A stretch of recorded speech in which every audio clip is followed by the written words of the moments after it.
Halo kakak, berhubung ini adalah kisah novel jadi kemungkinan video dan narasi tidak sama, dukung like, komen dan subscribe kakak, semoga bisa terhibur, selamat mendengarkan. Oleh karena itu, boneka dewa primordial di depannya, yang melangkah ke alam kuno setengah langkah, sama sekali tidak berasal dari tubuh satu dewa primordial, tetapi dari beberapa dewa primordial, dan kemudian menjahitnya ke boneka di depannya. Xiao Yan merasa kulit kepalanya mati rasa, jadi itu terlalu berlebihan. Dipastikan bahwa Taixu juga salah satu orang yang pernah menginvasi dunia yang luas, dan itu tidak dapat diambil. Xiao Yan dengan cepat membuat penilaian dan melarang hubungan itu. Di antara mereka, untuk mengendalikan jiwa boneka, selama dilarang patah jahitan ini, Genshin Impact, boneka itu akan meledak dalam sekejap.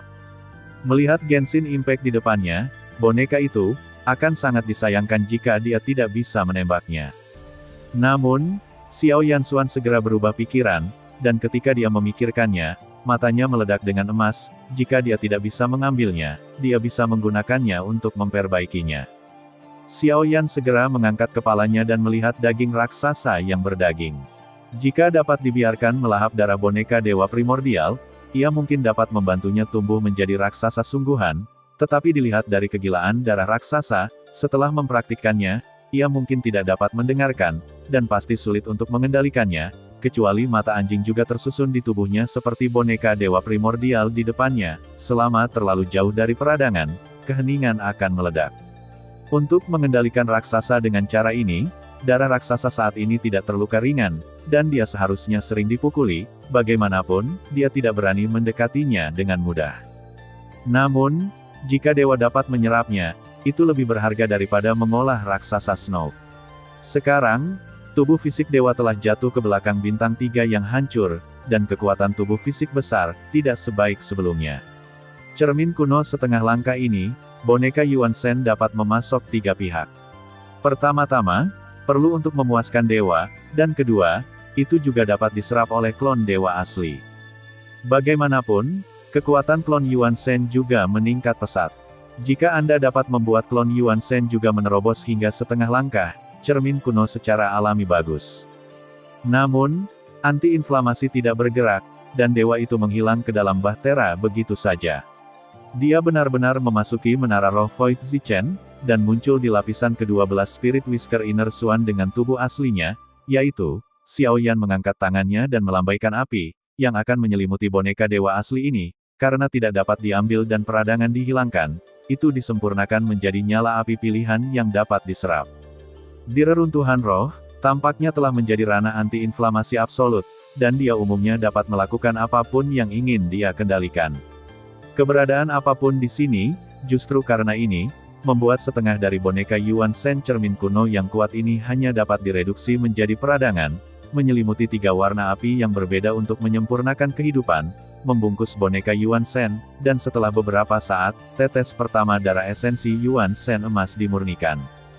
Xiao Yan sendiri tidak ragu-ragu, membuka mulutnya, menelan setetes darah esensi Yuan Shen ini ke perutnya, dan tiba-tiba kekuatan ki dan darah yang tak tertandingi meletus di tubuh anti-inflamasi. Seluruh tubuh seperti gunung berapi yang meletus, seolah-olah akan meletus kapan saja. Setetes emas darah yang sangat murni, Yuan Shen bergumam, matanya sedikit menyesal, karena dia sepertinya tidak ingat apa-apa. Xiao Yan sendiri menutup mata dan rambutnya, dan seluruh tubuhnya bersinar dengan cahaya keemasan yang cemerlang. Setelah bintang yang hancur, jika Anda ingin mengembun lagi, itu akan lebih sulit bagi jantung. Namun, jika Anda menyatukan kembali pikiran Anda pasti akan menjadi lebih kuat dari sebelumnya. Meskipun saya banyak lupa, tetapi setelah melihatnya, saya ingat bahwa ada beberapa dewa primordial cermin leluhur yang tidak dapat menerobos ke dewa primordial cermin kuno, dan ketika mereka benar-benar tidak punya cara lain, mereka akan menggunakan metode ekstrim seperti itu untuk menghancurkan semua bintang yang kental, memulai dari awal, dan kemudian memperbaiki emas, dan meremajakan roh secara perlahan. Dewa itu sedang mengolah klon Yuan Shen dan melihat bintang hancur dewa Jin Huan untuk membangun kembali, sehingga dia bisa menerobos ke alam kuno. Xiao Yan bertanya sebagai klon Yuan Shen, tidak. Broken Star Rebuild bukanlah kebijakan terbaik. Ini adalah kebijakan selanjutnya bagi mereka yang tidak bisa menembus cermin kuno. Ini adalah cara paling bodoh untuk menembus cermin kuno. tetapi efeknya bagus, bangun kembali, kemungkinan menembus cermin kuno akan sangat meningkat. Namun, metode budidaya ini juga memiliki kelebihan. Jika rekultivator bintang hancur berhasil menerobos ke alam kuno, maka mereka semua akan dapat bergerak maju dan lebih dekat dengan Dewa Surgawi. Dewa Hantu Emas tampaknya menggunakan kekuatan terakhirnya dan anti-inflamasi, dan suaranya tidak hanya lemah, tetapi juga sangat tenang, dan dia takut keadaannya akan menghilang. Sateret Star membangun kembali asap mesiu bergumam, dia tidak bertanya kepada Dewa Ilusi Emas dengan hati-hati, dan diperkirakan yang terakhir hanya bisa memikirkan di mana harus mengatakannya. Xiao Yan hanya diam-diam mengingat metode ini di benaknya, tidak ada yang membimbing klon Yuan Shen, dan sekarang metode kultivasi untuk menopang jantung juga merupakan cara termudah untuk menghancurkan tubuh. Jika ini masalahnya, tidak mungkin untuk menerobos ke cermin kuno, Xiao Yan dapat mempertimbangkan untuk menukar emas dengan cara yang dikatakan dewa, sehingga klon Yuan Shen akan dihancurkan dan dibangun kembali, dan setetes darah esensi akan turun. Meskipun ki dan darah tubuh fisik Xiao Yan membengkak, tidak ada tanda-tanda terobosan. Xiao Yan hanya merasa bahwa daging dan darah dewa akan meleleh, yang umumnya merupakan perasaan yang sangat menyakitkan. Jika dagingnya dibandingkan dengan wadah, maka kekuatan darah menstruasi rendah ini jauh lebih dari itu, selama wadah tidak hati-hati maka akan meledak, umumnya. Namun, kultivasi selalu seperti ini, setiap terobosan harus melewati batas, dan bahkan beberapa batasan, Anda harus menghadapi hidup dan mati, dan tubuh bahkan lebih sederhana, yaitu terus-menerus menghancurkan tubuh fisik, memungkinkannya untuk mengatur ulang dan menghancurkan darah dalam tubuh untuk melahirkan darah yang dapat menyimpan lebih banyak energi. Glasir darah raksasa di bawah sudah gelisah saat ini, indera penciumannya sangat sensitif. Belum lagi ada 3 dewa primordial di udara, dia tidak pernah merasa begitu mewah, dan ada 3 dewa primordial di depannya. Jika semua darah bisa diserap olehnya, perasaan itu tidak akan ada bandingannya dan darah raksasa akan segera terjadi, tetapi dia tidak berani memiliki pikiran jahat sedikitpun. Karena sekarang dia masih tenggelam dalam ketakutan. Jika aku bisa menelannya, aku mungkin bisa mengalahkannya, tapi aku tidak akan dikalahkan, aku mungkin tidak akan dikalahkan. Daging dan darah raksasa secara bertahap ditelan oleh godaan dewa primordial yang menyelimuti darah, dan daging serta tubuhnya terus-menerus menggeliat, seolah-olah dia akan tidak dapat menekannya. Akhirnya, godaan besar membujuk tubuhnya yang sudah kecil dan rasional untuk naik ke udara dan langsung menuju 3 sosok anti-inflamasi di udara.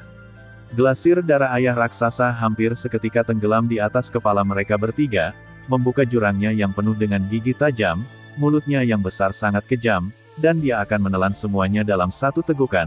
Tetapi begitu Xiao Yan berpikir dan bergerak, tubuhnya melayang di udara, seolah-olah waktu telah berhenti. Pada saat yang sama, boneka Genshin Impact dibungkus api nitrat, dan tetes kedua darah esensi disempurnakan dan memancarkan ki dan fluktuasi darah yang agung, dan kemudian perlahan tergantung di depan daging dan darah raksasa, seolah-olah akan dikirim ke mulutnya. Haha, dia mengeluarkan tangisan aneh dengan penuh semangat. Namun, pada saat kritis, setetes darah esensi ini tiba-tiba berbalik, terbang lurus menuju klon Yuan Shen, membuka mulutnya dan menelannya langsung ke tubuh haha raksasa Snow dan tidak dapat bergerak. Suara yang keluar kali ini jelas mencoba bertarung dengan Xiao Yan, apakah kamu ingin melahap darah dewa primordial? Xiao Yan menatap glasir darah raksasa. Tentu saja, dia memiliki kecerdasan, dan dia bisa mengatakan setengah langkah ini. Bisakah darah dewa primordial kuno dan modern membuatmu berubah menjadi raksasa asli? Xiao Yan bertanya. Saya tidak tahu, saya hanya ingin menelan darah, dan raksasa Sue tidak dapat mengendalikannya saat ini. Dia hanya memiliki sifat iblis yang kuat. Xiao Yan terdiam lagi. Dia ingin melihat apakah raksasa Blood Glaze benar-benar monster yang tidak rasional. Jika ini masalahnya, tidak perlu disempurnakan menjadi raksasa. Terima kasih sudah mendengarkan kakak dan yang sudah subscribe. Untuk yang belum subscribe yuk subscribe kakak dan yang minat support jadi member klik tombol gabung kakak. Semua cerita sudah Mimin simpan di playlist supaya bisa kakak ikuti. Bila suka cerita Mimin jangan lupa subscribe channel Mimin dan share channel Mimin ke seluruh penjuru benua. Terima kasih.